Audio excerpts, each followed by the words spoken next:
Hello दोस्तों, नमस्कार। SM किसी चैनल में मैं आप सभी लोगों का दिल से बहुत बहुत स्वागत करता हूं। दोस्तों, इस वीडियो में हम लोग बात करने वाले बहुत ही इम्पोर्टेंट टॉपिक से रिलेटेड, जो कि स्टॉक मार्केट में अभी आप लोग रहते हो तो आप लोगों ने ज़रूर सुना होगा, एंड वो है ऑपरेटर। यस दोस्तों, ऑपरेटर हमेशा आप लोगों को पता है कि स्टॉक मार्केट में गंदा खेल खेलते ही रहते हैं। एंड उनका सबसे फेवरेट अगर कोई शिकार रहेगा तो वो रहते हैं रिटेल निवेशक, क्योंकि जो एक्सपर्ट रहते हैं उनको पता है कि इन स्टॉक्स में क्या होने वाला है। जो लोग रेगुलरली स्टॉक मार्केट में रहते हैं उनको भी पता है कि स्टॉक का ये आगे जाके क्या होने वाला है। सिर्फ रिटेल निवेशक ऐसे होते हैं जिनको वो पकड़ते हैं, और वो क्यों पकड़ते हैं? क्योंकि उनको भी पता है रिटेल निवेशक ये दिमाग से नहीं चलते, ये इमोशंस के ऊपर चलते हैं। जहाँ पे भीड़ जाएगी, बुरा मत मानना, मैं भी एक रिटेल निवेशक ही था।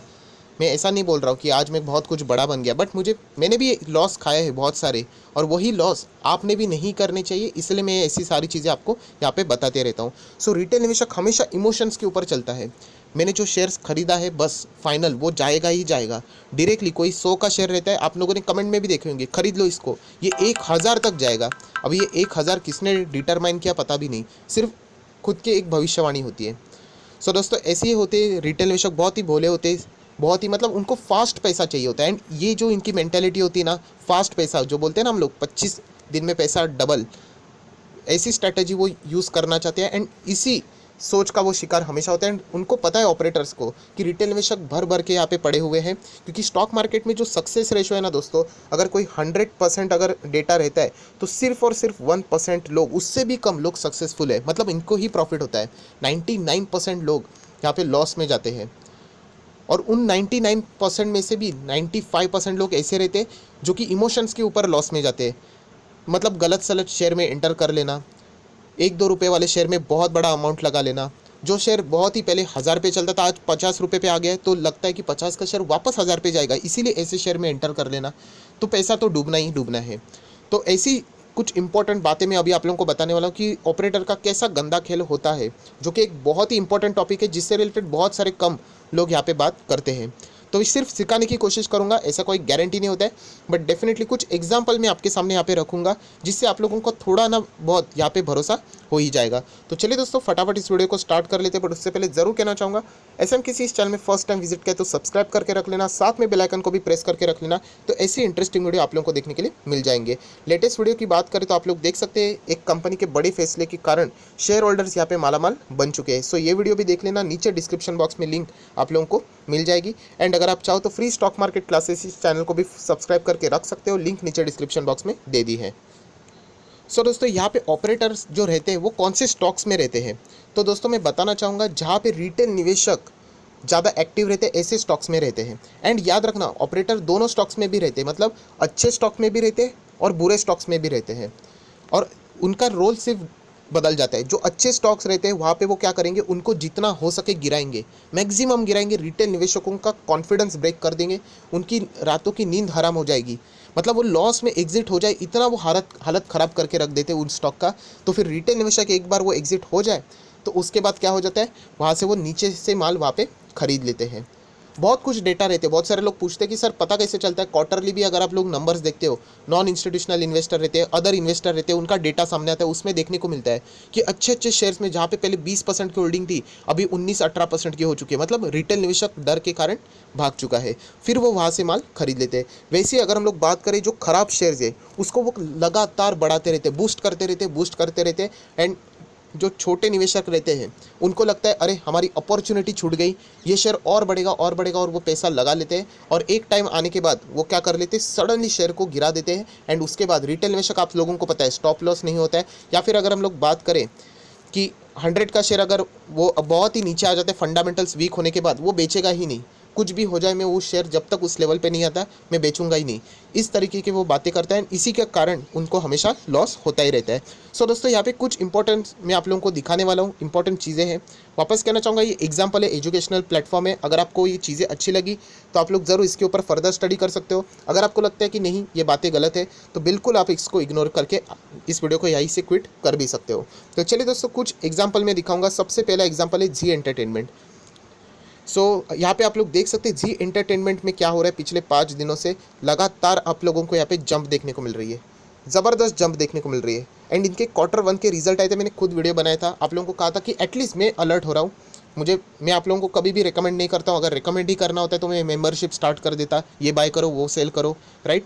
तो यहाँ पे मैं सिखाने की कोशिश करता हूँ। अगर आप लोग खुद सीख गए तो इससे बढ़िया और बात क्या हो सकती है। सो इनके Q1 के नंबर्स कैसे रहे तो उसके ऊपर आ जाते हैं, फटाफट सिखाऊंगा, कोई ज़्यादा टाइम नहीं लूँगा। सो Q1 के नंबर्स देख लेना। यहाँ पे उनके year on year basis Tuesday को इनके नंबर्स आए थे एंड यहाँ पे रिपोर्ट हुआ था 94.5% का क्या डिक्लाइन। आप पढ़ सकते हो यहाँ पे डिक्लाइन, यहाँ पे कोई जंप नहीं थी, मतलब 95% इनका प्रॉफिट लुढ़क गया। एंड ये प्रॉफिट लुढ़कने के बाद आप लोग यहाँ पे देख सकते हैं शेयर प्राइस में क्या हो गया, हम लोग को जंप देखने को मिल रहा है। मतलब आप लोग समझ सकते हैं कि कुछ तो हम लोगों को प्रॉब्लम देखने को मिल रही है। बहुत सारे लोग अभी भी मुझे पूछ रहे हैं, सर आपने बताया था कि रिजल्ट नीचे जा रहा है, मतलब अच्छा नहीं आया, फिर भी ये शेयर जंप कर रहा है, क्या आप अपना डिसीजन बदल रहे हो? मैं बोलूँगा बिल्कुल भी नहीं। जो मेरे प्रिंसिपल्स है मैं उन्हीं को फॉलो करूंगा। मैंने इससे पहले भी आप लोगों को बताया 7 स्टेप्स में फॉलो करता हूँ। उसी के साथ साथ अगर आप लोग देखोगे यहाँ पे डिलीवरीज भी ज़्यादा परसेंटेज में नहीं उठाई जा रही है। उसी के साथ साथ अगर हम लोग बात करें तो आप लोग यहाँ पे देख सकते हो जो मैंने चीज़ अभी भी आप लोगों को सिखाई थी, 52 वीक लो देखना 25 मार्च 2020, मतलब सबके मार्केट के साथ ये स्टॉक भी नीचे गिरा था। बट जब हाई की बात करें तो 30 अगस्त 2019 की बात हो रही है। मतलब ये कंपनी हायर लेवल पे वापस नहीं आई जब मार्केट ने रिकवर किया। मतलब ये मार्केट के साथ नहीं चल रहा है। डेफिनेटली बहुत सारे स्टॉक ऐसे हैं कि जिनका 52 वीक लो चल रहा है मार्च में, 23 मार्च, 24, 25 मार्च, एंड रिकवरी की अगर हम लोग बात करें 52 वीक हाई तो जुलाई अगस्त का देखने को मिल रहा है। सो ये कंपनी बिल्कुल उस टाइप का काम नहीं कर रही है। चलो ये भी बात कोई ज़्यादा वैलिड नहीं है। हम लोग आ जाते हैं नेक्स्ट पॉइंट के ऊपर। कंपनी के रिसेंटली रिजल्ट भी हम लोगों ने देख लिए थे, अच्छे खासे नहीं थे। चलो ये भी बात छोड़ दीजिए, कंपनी का डिविडेंड पैटर्न देख लेना। ये मैंने आप लोगों को सिखाया था कि लॉन्ग टर्म की मैं बात कर रहा हूँ, ऑब्वियसली शॉर्ट टर्म की नहीं। पहले 2.25 था, बाद में बढ़ के 2.50 हो गया 17 में, 2018 में 2.90 हुआ, 2019 में 3.50 हुआ एंड 2020 में अगर आप लोग देखोगे तो 30 पैसा। मतलब कंपनी को यहाँ पे प्रॉफिट अच्छा नहीं हो रहा है एंड इसीलिए डिविडेंड का अमाउंट देख लेना कैसे घट गया। मतलब 3.5 रुपये से सीधा 30 पैसे पे ये कंपनी आ चुकी है। मतलब हम लोगों को यहाँ पे ज़रूर देखने को मिल रहा है कि फंडामेंटल्स इतने स्ट्रांग नज़र नहीं आ रहे। चलो ये भी बात नहीं है। तो प्रमोटर की होल्डिंग देख लेना, सिर्फ 4% की होल्डिंग है दोस्तों, 4.5% की होल्डिंग है। एंड बताना चाहूँगा इससे पहले प्रमोटर की होल्डिंग 25% के ऊपर थी एंड अभी 4%, मतलब प्रमोटर ही यहाँ पे एग्जिट कर रहे हैं। चलो ये भी कोई बात नहीं, नीचे आ जाते हैं। उसमें से भी अगर हम लोग बात करें तो 20% की होल्डिंग उन्होंने गिरवी रखी हुई है। पहले 16% थी, अभी 20% हो चुकी है। मतलब आप समझ सकते हो कि ये डेटा देखने के बाद ये शेयर कल 300 पे भी गया तो मेरा मूड नहीं होगा कि इसको खरीदने के लिए, क्योंकि मुझे हमेशा डाउट होता रहेगा कि ऐसे कंपनी में मैं क्यों निवेश करूं। तो ये बताना चाह रहा था दोस्तों। ये सबसे पहले मैं एग्जांपल बता रहा हूँ, और भी कुछ शेयर्स लेके मैं आपको बताऊंगा कि ऑपरेटर कैसा गंदा खेल यहाँ पे खेलते हैं। और दोस्तों यहाँ पे 95% रिजल्ट में डिक्लाइन आने के बावजूद शेयर में हम लोग को जंप देखने को मिल रही है। सो यहाँ पे रिटेल निवेशकों का कॉन्फिडेंस वापस गेन किया जाएगा। और ये बहुत लंबा प्रोसीजर होता है। अगर आपको लगता है कि ये 1-2 दिन की बात होती है तो ऐसा नहीं, कभी कभी ये 1-2 महीने में भी चल जाता है। यस दोस्तों, अगर आपको लग रहा है, मैं आपको प्रूफ दिखा देता हूँ आप ही के सामने। 1 साल का चार्ट पैटर्न ओपन कर लेता हूँ, देख लेना क्या ये कंपनी इससे पहले नहीं गिरी थी। ये देख लेना, यहाँ से गिरी थी लगभग 200 के आसपास, उसके बाद जंप करके लगभग 350 तक ये स्टॉक गया था। सो बहुत सारे लोगों के तभी भी मैसेज आए थे, सर आप तो बोल रहे थे अच्छा नहीं है, यहाँ पे तो वो 200 से 350 गया, मतलब इतना गजब का स्टॉक है। जैसे ही यहाँ पे कॉन्फिडेंस गेन हो गया, आप देख लेना धीमे धीमे करके आज आप देख सकते हो ये स्टॉक कितना नीचे आ गया। वापस आप लोग देख सकते हैं यहाँ पे जैसे बॉटम आ गया, आप लोग देख सकते हैं यहाँ पे वापस इसको ऊपर लेके गए, वापस इसको नीचे लेके गए। अभी यही चल रहा है, वापस इसको ऊपर लेके जाएंगे एंड वापस सडनली इसको नीचे लेके आ जाएंगे। और ये मैं क्यों कह रहा हूँ, क्योंकि कंपनी के रिजल्ट अभी तक इंप्रेसिव देखने को नहीं मिले। ये एक एग्जाम्पल मैंने दिया, ऐसे और 2 एग्जाम्पल मैं आपको 3 एग्जाम्पल यहाँ पे बताने वाला हूँ। सो याद रखना दोस्तों कि आपकी स्टडी बहुत इंपॉर्टेंट होती है और इसीलिए मैं आप लोगों को इस चीज़ें सिखाता हूँ कि किसी के कहने के ऊपर, मेरे कहने के ऊपर आप लोगों ने अपना डिसीजन चेंज नहीं करना चाहिए। ये स्टडी मैंने देख लिया ना, दैट्स इट, मैं इसको फॉलो कर रहा हूँ एंड इसीलिए फिलहाल मैं इस कंपनी से, जो कि निफ्टी 50 इंडेक्स वाला स्टॉक है, फिर भी मैं इससे दूरी बना के रखा हुआ, क्योंकि ऑपरेटर का बहुत ही गंदा खेल यहाँ पे देखने को क्लियर कट मिल रहा है। अभी ये गिरेगा कब कोई गारंटी नहीं, शायद से 3 से 4 महीना भी लग सकता है। तो आप लोग रिस्क लेना चाहते हो तो आप लोग ले सकते हो, मैं कभी रोकूंगा नहीं आपको। बट इतना सब चीज़ें ओपनली आपकी आंखों के सामने हो रही है, सो ऐसी ही कंपनी को सिलेक्ट करना ये भी कभी कभी बेवकूफ़ी हो जाती है। अभी आ जाते हैं नेक्स्ट स्टॉक के ऊपर, जहाँ पे हम लोग देख सकते हैं कि जिस कंपनी ने अपना क्वार्टरली जो रिजल्ट था, अगर मैं नीचे स्क्रॉल डाउन कर दूँ तो आप लोगों को देखने को मिलेगा जिनका क्वार्टरली रिजल्ट था 59% जंप, नेट प्रॉफिट में 59% जंप हम लोगों को देखने को मिली है। ऐसे कंपनी के साथ क्या होगा आप देख सकते हो, सीधा यहाँ पे 5.5% की गिरावट। दोस्तों 5.5% की गिरावट, ऐसी कोई बात नहीं है, हायर वैल्यूएशन है, प्रॉफिट बुकिंग हो सकती है, बट 5.5% इतनी हेवी गिरावट। सो ऐसी बात होती है दोस्तों कि अभी जिनके पास ये कंपनी है वो वापस डाउट खाना शुरू करेंगे कि क्या हम लोगों ने रुकना चाहिए या नहीं। सो वो पूरी कोशिश करेंगे, जितना हो सके इसको गिराने की कोशिश करेंगे। तो बहुत सारे लोगों का नेक्स्ट क्वेश्चन यही रहेगा कि अगर ये गिरेगा तो हम लोग नीचे से खरीद लेंगे। ये किसी को नहीं पता है कि ये रिवर्स कब करेगा, क्योंकि ऑपरेटर के पास इतना पैसा रहता है वो सडनली रिवर्स कर देंगे, फिर आप लोग इंतजार ही करते रहते हो। तो इसीलिए याद रखना दोस्तों, अगर ऑपरेटर को अगर आपको हराना है तो लॉन्ग टर्म इन्वेस्टमेंट ये सबसे बेस्ट होता है। आप बने रहिए, आपको ज़रूर इसमें प्रॉफिट हो जाएगा। इनफैक्ट आप सभी लोग पता है हम लोग 700 750 के आसपास इस शेयर में एंटर किए थे। जो भी लोगों को लग रहा है कि नहीं हमारा पैसा डूब रहा है वो डेफिनेटली प्रॉफिट बुक कर सकते हो। आप देख सकते हो 750 आज भी बेचोगे तो 1200 के आसपास है। ठीक है, तो आप खुद ब खुद यहाँ पे डिसीजन ले सकते हो। बट अगर मैं यहाँ पे इसी का भी चार्ट पैटर्न दिखा दूँ तो ये भी 1 साल का चार्ट पैटर्न देख लेना। यहाँ पे भी गिरावट है, यहाँ पे भी गिरावट है, यहाँ पे भी गिरावट है। सो कोई भी स्टॉक हो गिरावट तो होने वाली है, बट अल्टीमेटली जर्नी देख लेना ये अप ट्रेंड में जा रही है।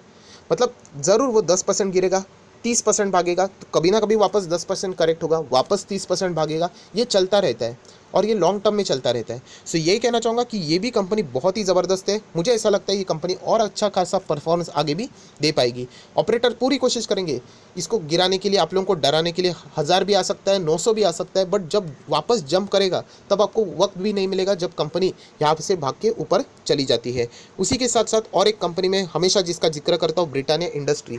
बहुत बड़ी गलती कर ली इस कंपनी ने 118% का ईयर ऑन ईयर बेसिस मुनाफा दर्ज करके, क्योंकि जैसे ये रिजल्ट आए कंपनी का शेयर एक 100 पॉइंट से हम लोग को गिरते हुए देखने को मिला।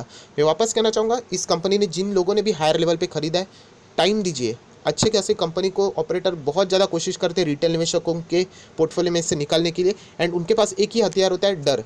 ऑपरेटर हमेशा पता होता है कि रिटेल निवेशक क्या होते हैं, डर जाते हैं, बहुत ही आसानी से डरेंगे। कल ये शेयर और 500 पॉइंट्स गिर गया तो आसानी से डर जाएंगे, आधे लोग तो निकल ही जाएंगे। सो याद रखना कि अच्छे अगर कंपनीज के नंबर्स आ रहे हैं, कंपनी अच्छा परफॉर्मेंस दे रही है, डिविडेंड दे रही है, बोनस दे रही है, तो ऐसे कंपनी में ज़रूर रहना होता है। सो फाइनल डिसीजन मैं आप ही के ऊपर छोड़ूंगा। बट इस कंपनी के इसमें भी आप सभी लोगों को पता है ब्रिटानिया में भी 118% कंपनी के मुनाफे में जंप आने के बावजूद कंपनी यहाँ पे नीचे ही देखने को मिल रही है। मैं आप लोगों को कहना चाहूँगा ये कंपनी डेफिनेटली 4000 के ऊपर होनी चाहिए थी। अभी ये बातें सुन के मोटिवेट नहीं होना है कि ये बंदा इतना कॉन्फिडेंटली वीडियो बना रहा है मतलब मैं खरीद ही लेता हूँ। मैं गलत जा सकता हूँ, बट मैं किसके बेस के ऊपर कह रहा हूँ, अपनी खुद के दम के ऊपर कह रहा हूँ। सो आप लोगों ने भी ऐसी खुद के दम के ऊपर ये रिसर्च करनी चाहिए। एंड आखिरी एग्जाम्पल मैं बताना चाहूँगा येस बैंक का। अभी ये मत पकड़ लेना मैं अभी की सिचुएशन की बात कर रहा हूँ, क्योंकि बहुत सारे लोग इमोशनली जुड़ जाते हैं येस बैंक में। एंड जैसे मैंने कहा था इमोशंस का ही फ़ायदा हमेशा ऑपरेटर्स उठाते हैं। मैं अगर आपको 5 साल का चार्ट पैटर्न दिखा दूँ, मैं अभी की बात नहीं कर रहा हूँ, मैं पुरानी बात कर रहा हूँ। आप लोग देख लेना कि कैसे यहाँ पे स्टॉक नीचे आया था, बहुत ही ज़बरदस्त, मतलब 180 के आसपास आया था। एंड उसके बाद ये स्टॉक 260 रुपये तक बढ़ाया गया था। तभी भी मेरे पास वीडियोज़ है, आप लोग देख सकते हो। क्लियर कट मना किया था क्योंकि सीधे सीधे चीज़ें देखने को मिल रही थी। कंपनी के ओनर्स राणा कपूर ही खुद नहीं कंपनी को कंटिन्यू कर पाएंगे, तो ऐसे कंपनी में रहना रिस्की हो सकता है। एंड वो गिरावट बाद में आप लोग देख सकते हैं, सीधा 260 से आज 26 रुपये के भी नीचे है स्टॉक। सो बताने का मकसद क्या है, ये जो ऑपरेटर का खेल रहता है वो बहुत ही खतरनाक रहता है, गंदा रहता है। एंड याद रखना इमोशनल जो हम लोग होते हैं ना स्टॉक मार्केट में, इमोशनल होना ये बिल्कुल भी अच्छी बात नहीं होती है। प्रैक्टिकल रहना होता है। जो सीधा आप लोगों को पैसा देगा उसमें रहने का, जो नहीं देता है उसमें आप चाहो तो एग्जिट कर सकते हो। सो ऐसी काम अगर आप लोग करोगे, एंड जैसे मैंने कहा कि लॉन्ग टर्म में अगर आप लोग किसी भी स्टॉक में बने रहोगे जो कि फंडामेंटली स्ट्रांग है, रिजल्ट अच्छे दे रहे हैं, तो ऑपरेटर भी आपका कुछ भी नहीं बिगाड़ पाएगा। ऑपरेटर हमेशा शॉर्ट टर्म वालों को नुकसान पहुंचाते रहते हैं। बीच में इन्फोसिस में भी हम लोगों ने देख लिया था कि ऑपरेटर ने कितनी कोशिश की थी, इन्फोसिस गिराया गया था, फेक उनके ऊपर एलिगेशंस लगाए गए थे, कितनी बड़ी वो केस चली थी, 8 महीना, कितने ज़बरदस्त माल यहाँ पे ऑपरेटर ने, पता है आप सभी लोगों को, कि निकलवाया गया था। रिटेल निवेशक, मैं रोज़ वीडियो बना बना के थक चुका था कि आप होल्ड कीजिए, कंपनी अच्छा है, मैनेजमेंट अच्छा है, आप होल्ड कीजिए, इन्वेस्टिगेशन आने दो, आपको समझ में आएगा। आज वही स्टॉक 500 का 950 के आसपास देखने को मिल रहा है। सो ऑपरेटर हमेशा ऐसे ही करते हैं दोस्तों कि अच्छे शेयर्स को हमेशा गिराते हैं और बुरे शेयर्स को हमेशा हायर लेवल पे लेके जाके बाद में गिराते हैं। सो संभल कर रहना इन सारे स्टॉक में। ऑब्वियसली मैं अभी येस बैंक की यहाँ पे बात नहीं कर रहा हूँ, बट बाकी स्टॉक्स की यहाँ पे मैं फिलहाल आप लोगों को यहाँ पे एग्जाम्पल बता रहा था। सो अगर आपको वीडियो अच्छा लगे, आपको ये थियरी समझ में आनी चाहिए। मैं वापस कह रहा हूँ 7000 से ज़्यादा स्टॉक है, हर एक स्टॉक को मैं कवर नहीं कर सकता। ये थियरी आपको अगर समझ में आ गई सो डेफिनेटली आप लोग आगे खुद ब खुद यहाँ पे काम कर सकते हो। सो अगर कोई शेयर अच्छा है तो ज़रूर आप लोग कंटिन्यू करना, रिजल्ट अच्छे आ गए तो ज़रूर उसमें कंटिन्यू करना। गिरावट होना ये तो पार्ट है स्टॉक मार्केट का, ये तो होता ही रहेगा और ये आगे भी चलने ही वाला है। सो आई आशा करता हूँ ये वीडियो आपके लिए हेल्पफुल रहा होगा। सो जरूर लाइक करना, दोस्तों के साथ शेयर करना। So that's it, thank you very much दोस्तों, we will be meeting on next video. तब तक के लिए बाय बाय।